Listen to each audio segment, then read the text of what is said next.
We're returning now to our studies in the book of Exodus. We covered the first 3 chapters in our last session. And there we found that the Israelites were oppressed in Egypt, that God raised up a man. Actually, He spared a baby from destruction, and through sovereign providences, it would seem, caused him to be raised in the household of the Pharaoh. And that was Moses. And Moses grew up with an Egyptian culture and education, but with a heart for his own people, whom he knew to be the Hebrews, an enslaved race oppressed and afflicted by the Egyptians who had raised him and educated him. And on one occasion he went out to check on the state of his brethren. And we know he saw the oppression firsthand, and he was offended by it. In one case, he saw an Egyptian taskmaster beating mercilessly one of his Hebrew brethren, and so he, thinking that he would begin to be a deliverer of his people, he struck the Egyptian and delivered his countrymen. And the next day, he found out that his deed had been discovered, and that the Hebrews did not necessarily appreciate his act as much as he thought they would. He thought that they would know that God had sent him to deliver them, but they didn't understand. It says in the book of Acts in chapter 7, where Stephen is retelling this story. And so Pharaoh heard about this, and Moses had to flee into the wilderness, where he met his wife Zipporah and stayed with her father for 40 years. He was 40 years old when he struck the Egyptian, and he was another 40 years after that before he encountered God at the burning bush. And in those first 40 years of Moses' life, he was learning to be great. It would appear that in the second 40 years, he's learning to be small. Because at the end of the first 40 years, he was quite confident that he was God's man. He was the man who would deliver his people. There's every reason to believe that. He was positioned just right in the Pharaoh's court. He had influence. He had power. He may have, if Josephus is correct, even been a military commander in the Egyptian armies, in the southern armies, according to Josephus. He was, as it says in the book of Acts, he was mighty in word and deed. In Acts 7, Stephen tells us that Moses in his first 40 years was mighty in word and deed. He became a great man.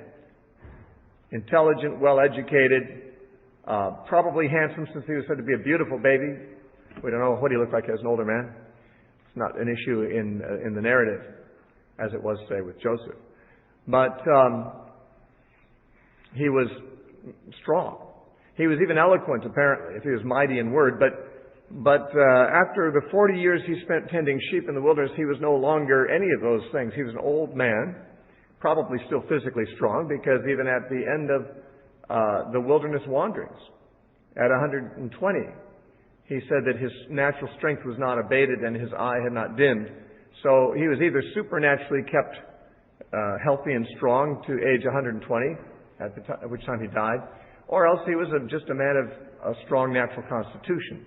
In any case, he had natural endowments, and he had learned to have confidence in those endowments at age 40. But by age 80, he had lost all that confidence. He had spent those years as a shepherd, and every shepherd is an abomination to the Egyptians, which was his cultural upbringing. He was raised not to respect shepherds, but to consider them loathsome and dirty and abominable. And now he had spent the second half of his life, as it turned out the second third of his life, but at the point at 80 years old, it was then the second half of his life thus far as a shepherd, and had lost apparently his confidence and his eloquence. And so he was now ready to be used by God. He had to learn to be small first. Hudson Taylor, the great missionary to China, used to say that when people would say the great things that God had accomplished through him, he used to say, well, God had to look a long time to find someone as weak as me to use so mightily. And that's an understanding that the mature people of God come to, is that it's not when you have self-confidence, it's not when you have anything to commend you that God finds you most useful, but when actually you come to the end of yourself, the end of your confidence, as Paul put it, with the thorn in his flesh, when I'm weak, then I'm strong, he said. And so Moses encounters God at age 80. It's not God, but Moses who's age 80. God is ancient of days, much more so. But at the burning bush, I said that the burning bush that did not get consumed is probably intended to be a symbol of Israel itself. In the fires of affliction for hundreds of years, and yet not consumed. In hard oppression, in circumstances that could cause them to be destroyed as a nation, as a family. They weren't even a nation. They were just a clan. They were just a bunch of people related to the same father, Jacob. And yet,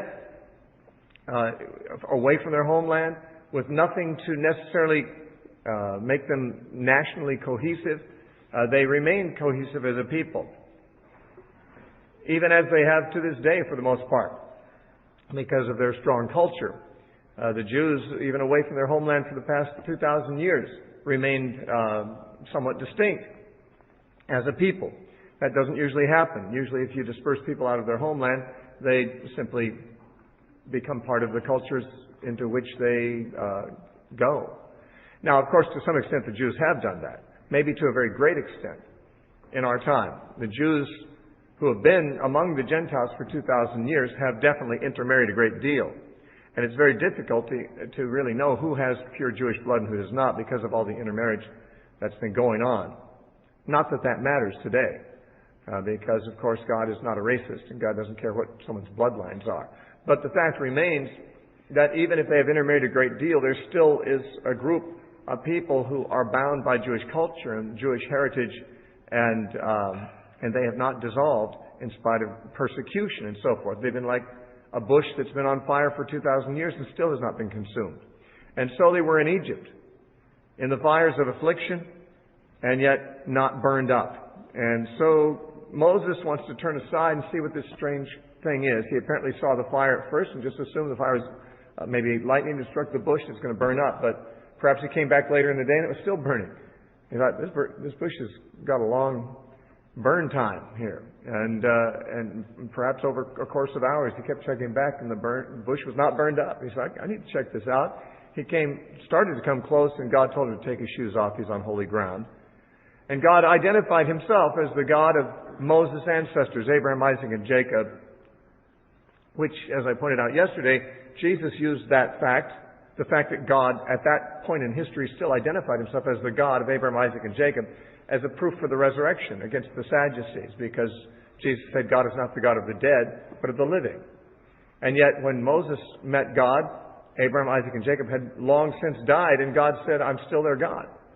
Well, God's not the God of dead people, but living people. So Jesus is implying, of course, that Abraham, Isaac, and Jacob must still be living, if God is still their God, even at this late point in history.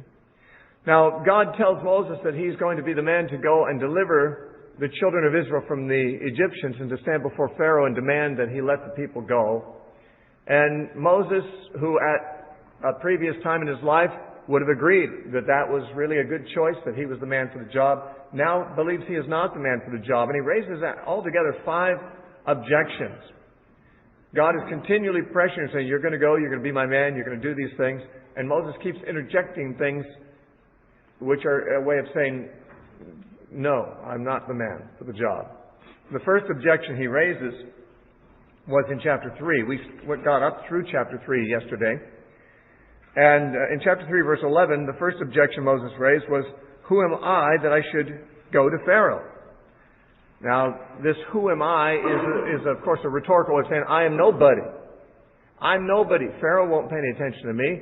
I don't even know if I'd pay attention to me. I'm not anybody. And God says to him, well, that doesn't really matter. I will be with you.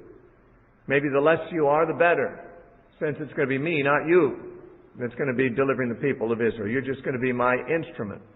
The less personal involvement the instrument has, perhaps the better. The less qualifications the instrument has, because God has chosen the weak things and the foolish things to confound the strong and the wise, Paul said in 1 Corinthians chapter 1. And he did that, it says, so that no one would glory in God's sight. That's why God had to bring Moses to the place where he had no self-confidence, because if Moses had retained all of his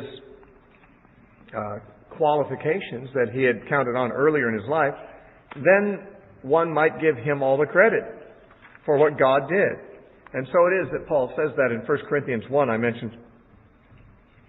It says in verses 27 through 31. 1 Corinthians 1, 27 through 31. God has chosen the foolish things of the world to put to shame the wise. And God has chosen the weak things of the world to put to shame the things which are mighty. And the base things of the world, and the things which are despised, God has chosen. And the things which are not, to bring to nothing the things that are, that no flesh should glory in His presence. But of Him you are in Christ Jesus, who became for us from God, for us wisdom from God, and righteousness, and sanctification and redemption, that as it is written, he who glories, let him glory in the Lord. So this is what God did with Moses. Brought him to a place where he said, who am I? Implying, I am nothing. And God says, okay, that's okay, because I certainly will be with you. Then his second objection essentially was, who are you? I mean, Moses first said, who am I? God said, I'll be with you. And then Moses said, well, who are you? I don't know your name. What is your name? The children of Israel are going to ask me what this God's name is who sent me to them. That's in verse 13 of chapter 3. And so there God reveals to Moses himself as I am that I am, or later in the same verse 14, he just reduces it to I am, which in the Hebrew is the letters that comprise the consonants of the name Yahweh or Jehovah. And although that name had been used in Genesis and in earlier times, even in Exodus earlier, in fact, even Moses' mother's name, Jochebed, means Yahweh is glory. So even the name Yahweh is implied in Moses' own mother's name. It was obviously a known name, but God identifies himself as that Yahweh, the Yahweh who had appeared to Abram, Isaac, and Jacob, the one who is who he is. And in saying I am, it's in the context of polytheism that this question is asked, well, what is your name, God? They're going to say, which God? Which God is the one who sent you to us? Because in Egypt and in all lands, people worshiped multiple gods, or at least believed in multiple gods. And so they'd want to, is this, is this the sun god Ra? Is this the god of the river Nile? Is this Heka, the frog god? Which God is this? He says, well, I'm the God that is. Meaning all the others aren't. I'm the one who I am. I'm the existing God. The others are non-existent gods. None of them can say I am because they aren't. They are non-existent. And so I am the one that is. In fact, that's how some translators translate the I am who I am. I am he that is. It's possible that this is the correct translation, because over in Revelation chapter 1, in the opening of that book, we find that there's a greeting sent from the triune God to the seven churches. And in Revelation 1:4, it says, John, to the seven churches which are in Asia, grace to you and peace from him who is, and who was, and is to come, and from the seven spirits who are before his throne, and from Jesus Christ. Now, the seven spirits are often said to be a reference to the Holy Spirit. So we have all three of the triune members of the Godhead. You've got Jesus Christ mentioned last in verse 5. The Holy Spirit apparently signified by the seven spirits, but the Father is spoken of as him who is, and who was, and who is to come, which simply means the one who is, and was, and will be, and continues to be. But the statement, him who is thought by many scholars to be a reference back to this place. God saying, I am the one who is. I am that I am. And so, in chapter 3 of Exodus, God does tell Moses, you're going to bring the children of Israel to a land flowing with milk and honey. But he does say in verse 19, but I'm sure that the king of Egypt will not let you go, not even with a mighty hand. So that's kind of a discouraging part of your commission. Say, okay, you're there to confront the king of Egypt and tell him to let the people go. And he won't. That's like Jeremiah was told when he was commissioned. He was told that he's going to be sent to a stubborn people who were not going to answer, who were not going to listen to him. Isaiah was told the same thing in Isaiah chapter 6, Jeremiah in chapter 1 of Jeremiah. They were both told, these people are not going to listen to you. Of course, a remnant would. But for the most part, the nation would not. And yet they were to go anyway. Now, why are you supposed to go and preach to people when God has already told you in advance they're not going to listen? Apparently, the preaching has to be done. There has to be a witness. There has to be a response, even if it's a negative response. When people stand before God, it's important that they cannot say, no one told me. Even if God knows they're going to say no to Him, they have to bear responsibility for having had the opportunity. And Pharaoh has got to be given the opportunity. Now, some people might say, well, Pharaoh didn't really have a genuine opportunity because we find that God hardened his heart. And we will talk about that, of course, as a separate issue. It's an important theological issue that is brought up in the New Testament as well.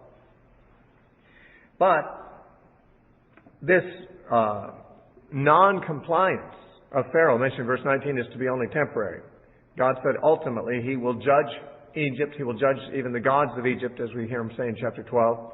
And He will let the people out. And at the end of chapter 3, He says, and your women, your Hebrew women, tell them to ask the Egyptian women to give them gold and silver and everything they have that they need. And I will send you out well equipped with stuff. And I'm not going to send you out empty-handed. Now, one might see that these articles of gold and silver that they took out of Egypt were their back pay for hundreds of years of free service as slaves. And so they're kind of getting their paycheck at the end of as they're being terminated from that position. Now, chapter 4 is our new material, and we find a third objection that Moses raises. Moses answered and said, but suppose they will not believe me or listen to my voice. Suppose they say, the Lord has not appeared to you. And this is a reasonable question to bring up. And God considers it reasonable, doesn't mind answering it, and even giving him signs to show to Israel. So the Lord said to him, what is that in your hand? And he said, a rod. Now, a rod was just a walking stick. Everyone had one in those days. Anyone who walked used a walking stick.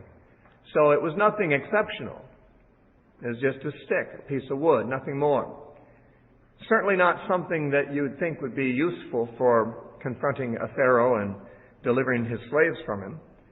But when that which God has already put in your hand, however ordinary it may be, is put into God's service, God, adds His own miraculous element to it and accomplishes things that could not be done naturally. I think of the feeding of the 5,000, as John records it in John chapter 6. When the disciples say, send the people away, they're hungry, Jesus says, why don't you feed them? And they say, well, it would take 200 denarii of food to give each one even a little bit. And Jesus says, well, what do you have? What do you have in your hand? Well, we have 5 loaves and 2 fishes. But what are they? Well, just give them to me. And so, a lot of times we see a need, and we sense that God wants us to do something about it, but we don't have what it takes. His question is, what do you have? What do you have? This ordinary stick, these 5 loaves, nothing much. Not enough, certainly. Nothing that could be counted on in itself. True. But in God's hand, God can be counted on, and something like a rod can become something more than a rod, as we shall see. And God said to him, cast it on the ground. So he cast it on the ground, and it became a serpent. And Moses fled from it. It may be that the serpent, in this case, represented Pharaoh, because the Pharaoh on his headdress did have, as you probably have seen in pictures, a gold band around his headdress that resolved into the head of a cobra over his forehead. It's the symbol of the Pharaoh. And this serpent may have been a cobra. Very likely it was. And we see Moses fleeing from it as he had, in fact, fled from Pharaoh 40 years earlier. He had been afraid and had fled from Pharaoh. And he sees this snake and he's afraid of it and he flees from it. And the Lord said to Moses, reach out your hand and take it by the tail. And he reached out his hand and caught it, and it became a rod in his hand. That is, it became rigid. It became paralyzed. It became harmless.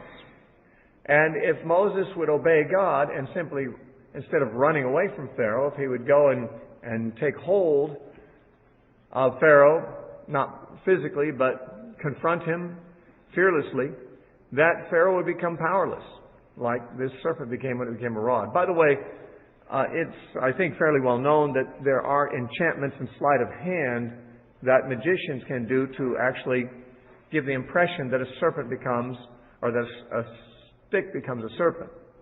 We will find that the Egyptian magicians also duplicated this, although not exactly. But it is said that you can hold a snake in a certain way, pinching, as it were, its neck, so that it's somewhat paralyzed. And if you paint it to look like a stick, you can give the impression you're holding a stick. But when you put it down on the ground and release the snake's head, then it begins to wriggle and act like a snake again. So that a magician could give the impression that he has a stick when it's really a snake, and put it down and it becomes obviously a snake. It's an old magician's trick. However, it requires that you hold the snake by the head. And God told Moses to pick up the snake by the tail. And when he picked it up by the tail, it became a rod. In other words, this is not a trick. This was supernatural. He didn't say pick it up by the head. But Moses was obviously not doing a trick with a snake to make it look like a rod. It literally turned back into a rod when he picked it up by the tail. And verse 5 says, that they may believe that Yahweh Elohim of their fathers, the God of Abraham, the God of Isaac, and the God of Jacob, has appeared to you. Furthermore, the Lord said to him, now put your hand in your bosom, apparently into his clothes. And he put his hand in his bosom, and when he took it out, behold, the hand was leprous, like snow. And he said, put your hand in your bosom again. So he put his hand in his bosom again, and drew it out of his bosom, and behold, it was restored like the other flesh. He said, then it will be, if they do not believe you, nor heed the message of the first sign, that they may believe the message of the latter sign. Now, the ability to cause leprosy immediately to appear, and then immediately to disappear, was a good miracle too. Probably had symbolic value like the other.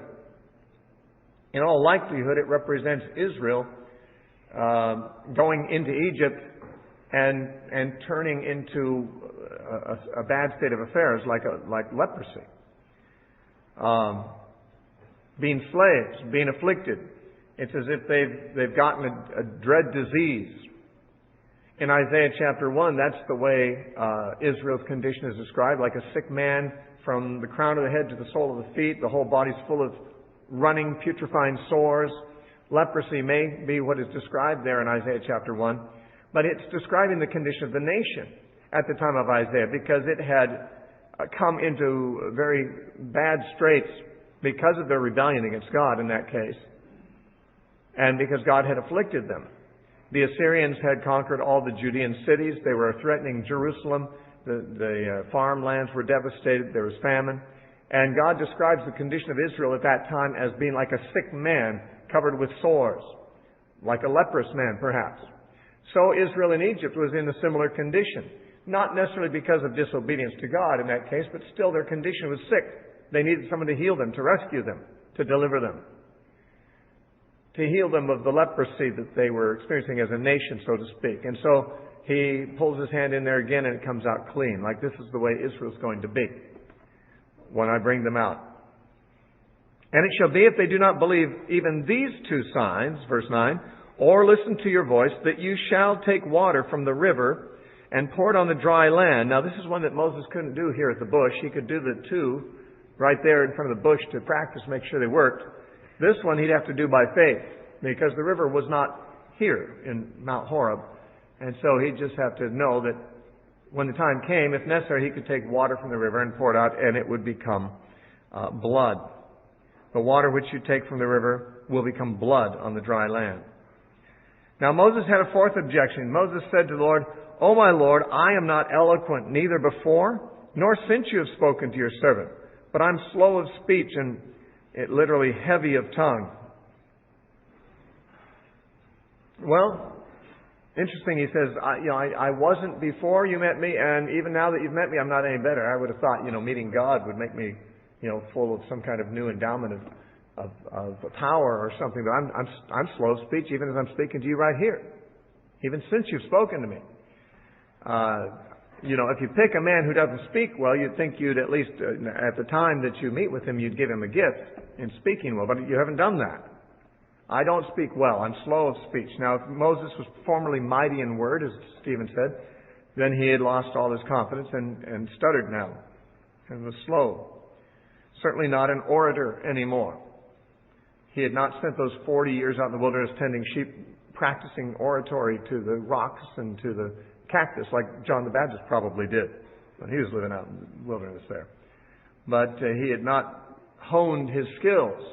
He had not thought he'd ever be in a position to do oratory again. It's possible that when he had been a young man in Egypt, that he had addressed the legislature and the ruling bodies and so forth. If he was a man mighty in word, he might have been a statesman as well as a warrior. We don't know. But he hadn't done that for a while, and he certainly didn't think that was going to be something he could do again.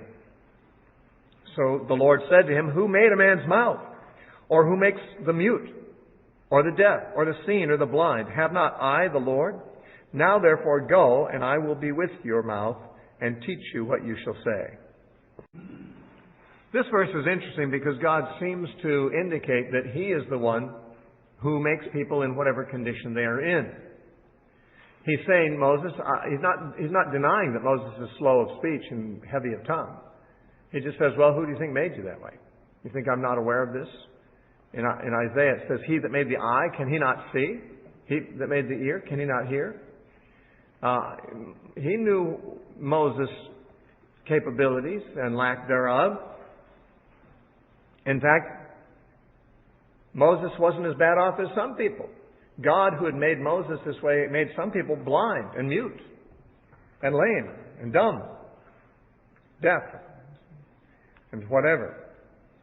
He says, I'm the one who made the people this way. Now, this goes against some people's theology. Some people think it's the devil who creates sickness and that God always is in the healing business. That's not necessarily what the Bible indicates. He crippled Jacob after wrestling with him, after blessing him. He blessed Jacob. He crippled him first, then he blessed him. But he remained crippled even after he was blessed. There are times when a disability is something that can glorify God in more ways than one. For example, the man who was born blind. In John chapter 9, the disciples said, who sinned, this man or his parents, who was born blind? And Jesus said, neither this man nor his parents sinned, but that the works of God could be seen in him. In other words, this man was born blind for a purpose. What purpose? The devil's purpose? No, God's purpose. That the works of God could be seen in him. God caused this man to be born blind, Jesus said, so that God could at this later date be glorified, in this case, by healing him. But it should not be thought that healing is the only way that God can be glorified in a sick person's life. In some cases, it's the lack of healing that makes them useful for God. I recently heard that Johnny Erickson Tata now has terminal cancer. I guess that was on Focus on the Family or Dobson or something recently. Those listening to this tape may be listening after she's passed. But almost everybody knows who Johnny Erickson Tata is. But they wouldn't have if she wasn't paralyzed. If at age 19 she had not dove into a shallow lake and broken her neck and been paralyzed, we would never have heard of her. She would have never had a worldwide witness as she did. Her very condition is what has made her visible, has made her remarkable, is what has gotten all the attention, because in her weakness, God's strength is made perfect. God does allow people to be born with handicaps and to acquire them in the course of their lives, if He wishes. And people say, well, that sounds cruel. Why would God do that? It only sounds cruel because we're self-centered. Because we think something's wrong because we don't like it. As if God's made us in order to be the centers of attention and the centers of the universe, and He's got to please us.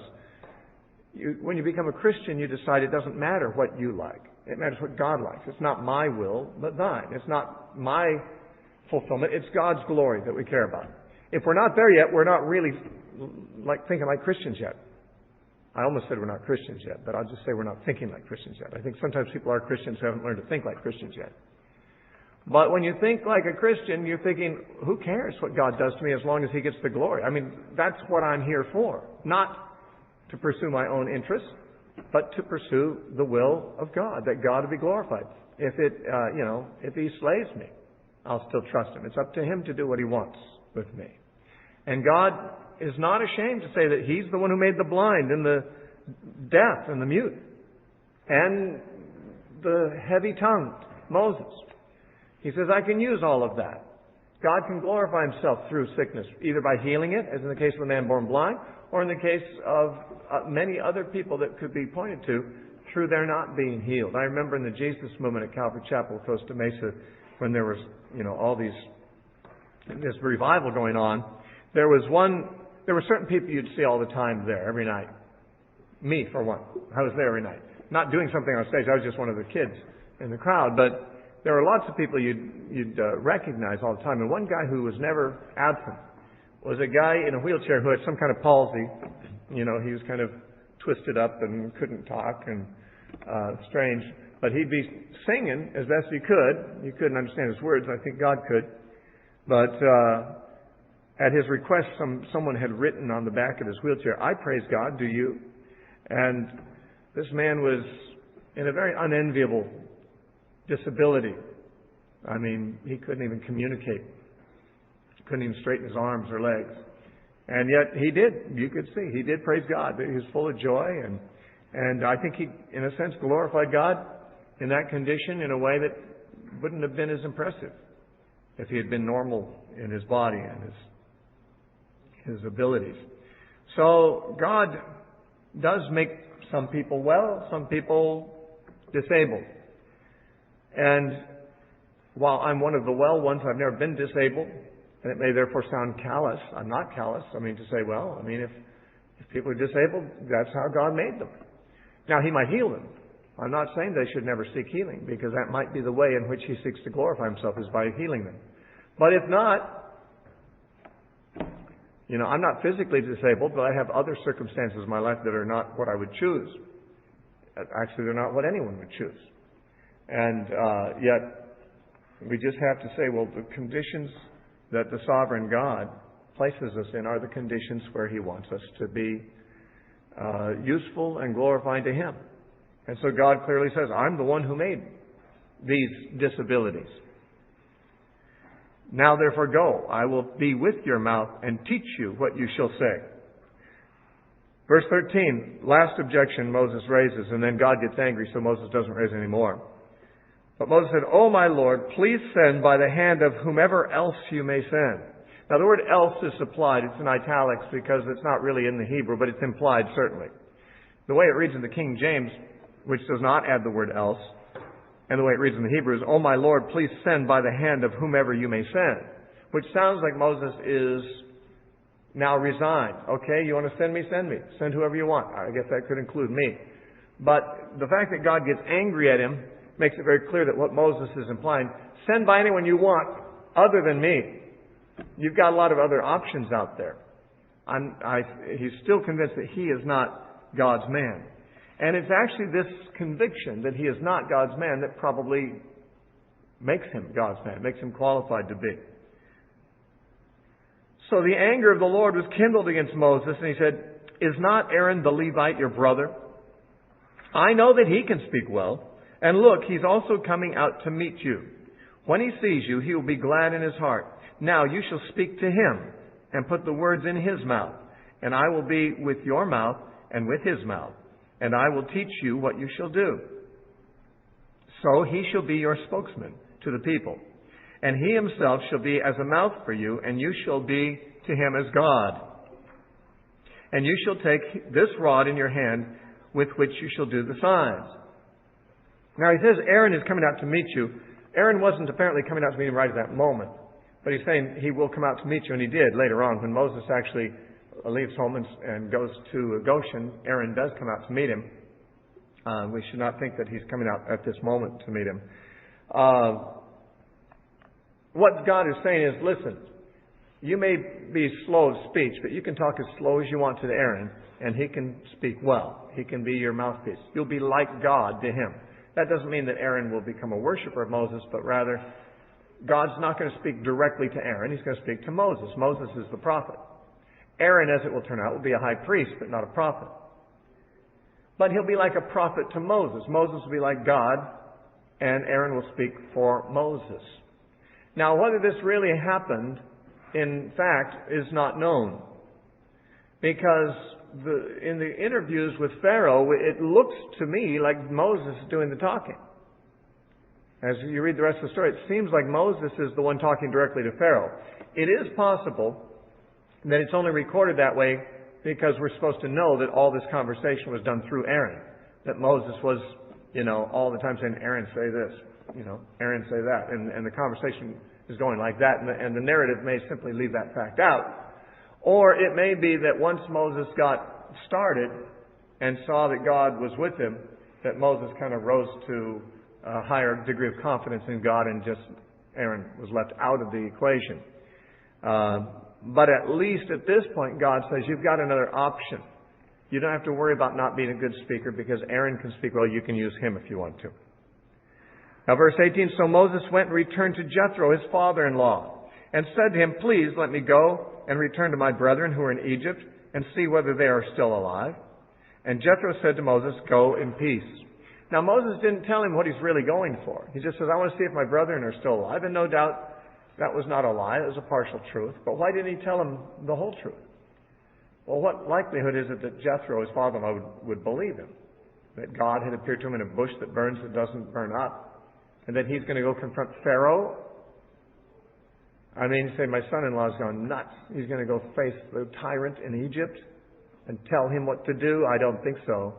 And so Moses kind of keeps his mission under wraps and just tells his father-in-law, I've got to leave for a while. I want to go see the family.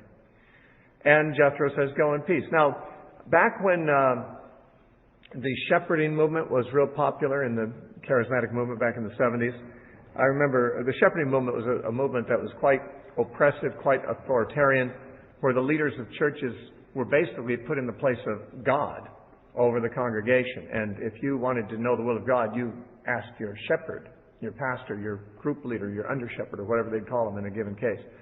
And if they said no, you didn't do it. If they said yes, you did it. In fact, whatever they said was thought to be God's way of speaking to you. And I remember some of the verses they used to use to support that notion, and this was one of them. They said, look at this. Moses was subject to his father-in-law. He's in his father-in-law's house. He submitted to him. And even though God himself had told Moses to go to Egypt, he didn't go without getting permission from his father-in-law. And so they use this as sort of a precedent. Even if you think God has told you to do something, even directly in a vision, you must get permission from your elders. You must get permission from the persons you're submitted to. And then you can go if they give you permission. If they say no, don't. Actually, I was talking to one of the pastors in this movement, and I said, well, what if God tells you to do something and your pastor doesn't say yes? And he said, well, then you can make an appeal to him and, tell him that you think that he needs to change his mind. But he said, but if he doesn't change his mind, if he still says no, you submit to your pastor. And if that ends up being disobedient to God, God will hold the pastor responsible, not you. That's a very damaging movement. The Bible makes it very clear, you are answerable to God and your conscience as the final court of appeals. You're not answerable to elders. There's no place in the Bible that gives elders of the church that kind of authority. And Moses, I'm sure, was not giving Jethro that kind of authority. He would have gone with or without Jethro's approval. Or if he would not have, then Moses would be in the wrong. I'm not saying at this point in his life Moses was beyond doing the wrong thing. But had Jethro said, no, I can't, I need someone to take care of the sheep right now, there's a busy season, can't spare you right now. If Moses said, oh, okay, well, I won't go to Egypt then. Well, that would have been wrong. God told Moses to go to Egypt. But we can imagine that God also worked in this situation to give him favor in the sight of Jethro to go. And after all, there was nothing about it that necessarily seemed objectionable to Jethro, just going to visit his family there in Egypt to see if they're okay. So Jethro said, "Go in peace." And the Lord said to Moses in Midian, "Go, return to Egypt, for all the men are dead who sought your life." Then Moses took his wife and his sons. Now, we had read about the birth of one of his sons. There were actually two sons of Moses, and he set them on a donkey and returned to the land of Egypt. And Moses took the rod of God in his hand. And the Lord said to Moses, "When you go back to Egypt, see that you do all those wonders before Pharaoh, which I have put in your hand, but I will harden his heart, so that he will not let the people go." We'll say more about this hardening of the heart in a little bit. "Then you shall say to Pharaoh, 'Thus says the Lord,' this says Yahweh, 'Israel is my son, my firstborn. So I say to you, let my son go, that he may serve me. But if you refuse to let him go, indeed I will kill your son, your firstborn.'" Now this was actually the ultimate punishment at the end of the 9 plagues. The 10th plague was the killing of the firstborn of Pharaoh. Apparently Pharaoh was to be told of the final outcome right from the beginning, so that Pharaoh would know what he's getting into if he resists, and what it would ultimately cost him. This reference to the Lord saying, "Israel is my son, my firstborn," is the basis for Hosea's words in Hosea 11:1. Actually, God's words through the prophet Hosea, who said, "When Israel was young, I loved him, and I called my son out of Egypt." Referring to the fact that Israel, as God's son, was called out of Egypt in the Exodus. And we saw that in Matthew chapter 2, this is quoted as a reference to Christ, God's son, coming out of Egypt. But that's because the apostles knew that Israel, as many other things in the Old Testament are, is a type of Christ. And therefore, Israel coming out of Egypt in its infancy was a type and a shadow of Christ, the Messiah, coming out of Egypt in his infancy. And Matthew saw that connection there.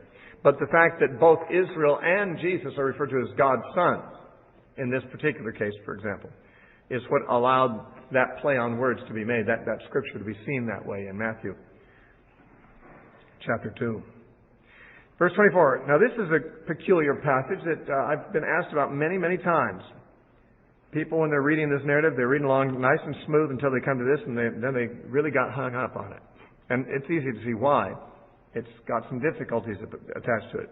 "It came to pass on the way, at the encampment, that Yahweh met him," that is Moses, "and sought to kill him. Then Zipporah took a sharp stone and cut off the foreskin of her son, and cast it at Moses' feet, and said, 'Surely you are a husband of blood to me.' So he let him go. Then she said, 'You are a husband of blood because of the circumcision.'" Now, this passage has a number of things about it that are not entirely clear. For example, one thing is the statement in verse 25 that she cast the foreskin at Moses' feet. Actually, it's not that she cast it to his feet, but she touched his feet with it. And it's not necessarily Moses' feet, it just says in the Hebrew, at his feet. It could be the son's feet. It's not clear whether she touched Moses' feet with the son's foreskin or touched the son's feet with the foreskin. Apparently a ritual act of some kind. This is, very ancient. This is before the law was given. And exactly what the touching of the feet with the foreskin means is not clear. In fact, many scholars believe that the word feet here is a euphemism for the genitals, and that there's some ritual going on here that is not explained but is assumed that the readers know something about. But the biggest problem is knowing why God sought to kill Moses. God had been friendly with Moses previously, been talking in a friendly way with him just before this. Moses is obeying. He's on his way to Egypt to do what God said, and God meets him and tries to kill him. Now, we can talk about why God sought to kill him, but first we might want to ask, in what way was it manifested that God sought to kill him? I mean, if God really wanted to kill a man, he could do it instantly, right? The angel of the Lord struck Herod when he spoke in Acts chapter 12, and the man was eaten with worms and died. It doesn't take long for God to kill a man. He can strike him with a lightning bolt if he wants to. So God didn't really want to kill Moses, but it says he sought to kill him. There was obviously something going on that night at the encampment that was understood to be God's threatening of Moses' life. Many commentators believe that Moses got deathly ill, that he had a high fever, that he was on the verge of death, and that was recognized that God was, judging him. Others would believe perhaps that God appeared as he did to Jacob and wrestled with him all night and in a human form, like a theophany.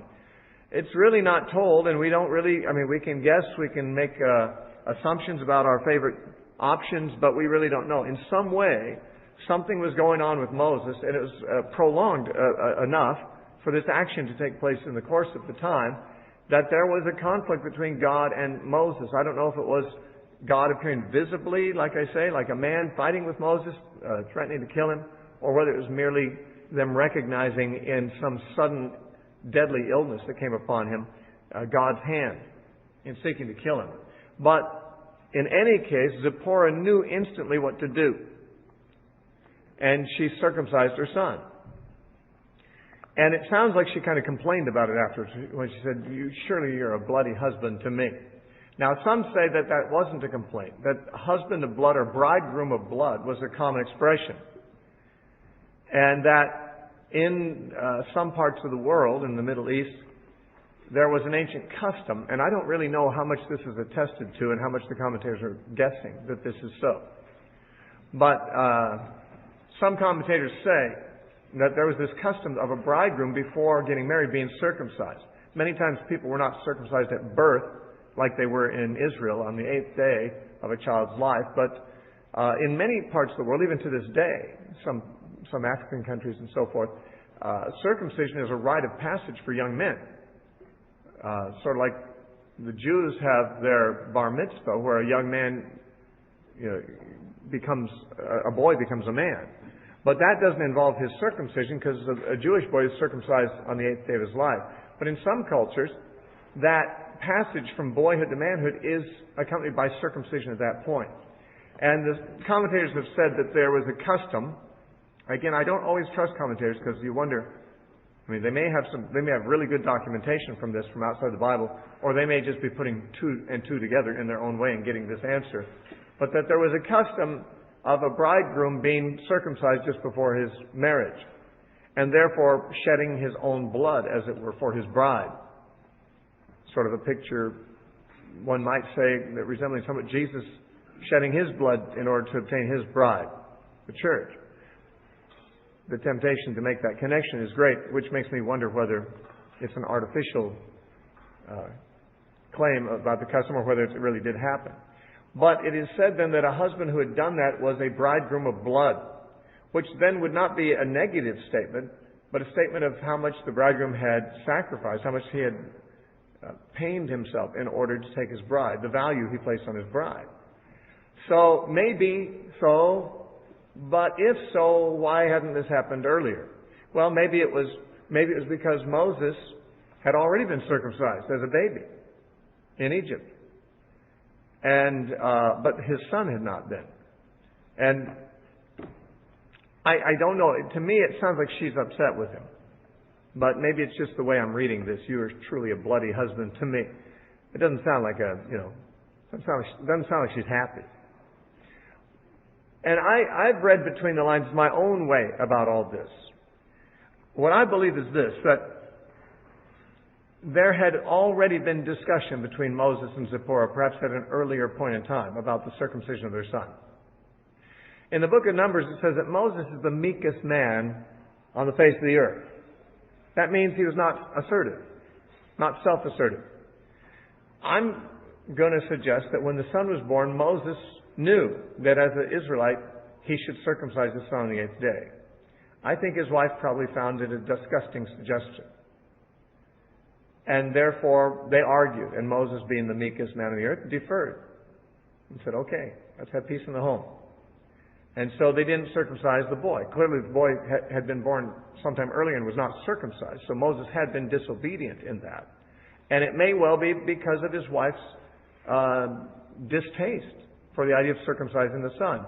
And the fact that she knew instantly what to do suggests that this was not something that just had never been discussed before. I think that she had known this probably had been a bit of tension between them.